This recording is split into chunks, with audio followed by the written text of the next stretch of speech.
Star Trek's best TNG movie misses the entire point of Star Trek. For decades, Star Trek, The Next Generation, has been lauded as the pinnacle of what Star Trek could achieve on television. A perfect blend of philosophy, morality, and speculative science fiction.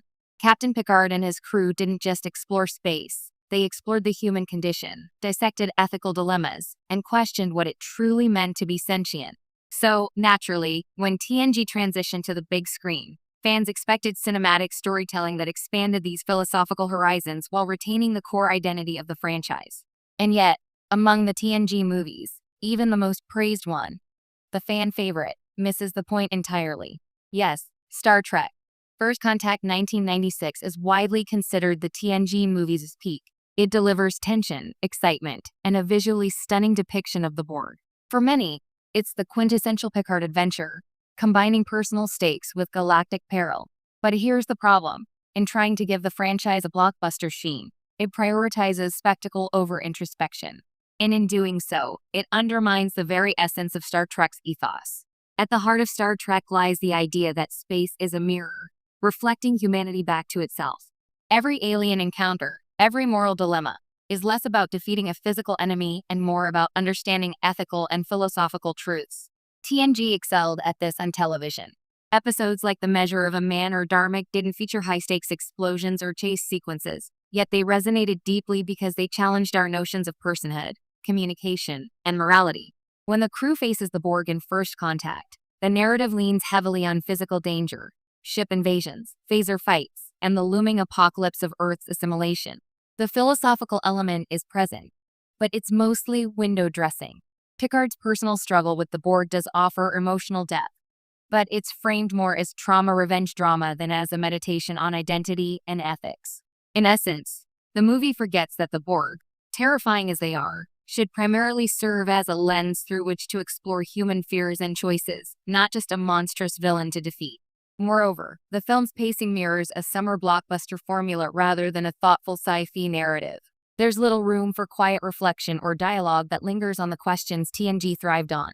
Instead, we're thrust from starship skirmishes to time travel sequences at a relentless pace. The TNG crew, renowned for their intellectual problem-solving and moral reasoning, are suddenly reduced to action heroes navigating a series of set-piece confrontations. There's nothing wrong with action per se. Star Trek can handle thrilling sequences, but when it overshadows the franchise's philosophical core, something essential is lost. The time travel plot is another misstep in terms of thematic focus. Star Trek often used temporal mechanics not merely as a gimmick, but as a way to explore causality, ethics, and responsibility. Here, time travel feels largely like a convenience for spectacle. Picard must ensure the first contact between humans and Vulcans succeeds so humanity can survive, all while fighting off the Borg. There's little exploration of what it really means to be shaping history, or of the moral complexities inherent in manipulating events. The story favors a simple, high-stakes stop-the-bad-guys narrative, which, while engaging, is hardly groundbreaking. Star Trek's genius lies in making the stakes intellectual and moral, not just physical. Even the villain, the Borg Queen, suffers from this cinematic prioritization. In the series, the Borg represent a terrifying philosophical concept, the obliteration of individuality in pursuit of collective perfection. Picard's assimilation and struggle against this entity should serve as a meditation on autonomy, consent, and identity. Yet in First Contact, the Queen functions more as a horror movie antagonist than a symbol of existential dread. Her dialogue is menacing, yes, but rarely profound. The narrative treats her less as a philosophical foil and more as a boss fight to be overcome. In stripping the Borg of their symbolic weight, the movie inadvertently reduces them to mere spectacle. This isn't to say First Contact lacks value. It's exciting, beautifully shot, and emotionally satisfying in a conventional cinematic sense. Patrick Stewart gives a commanding performance, and the film captures the camaraderie of the TNG crew more faithfully than some other entries.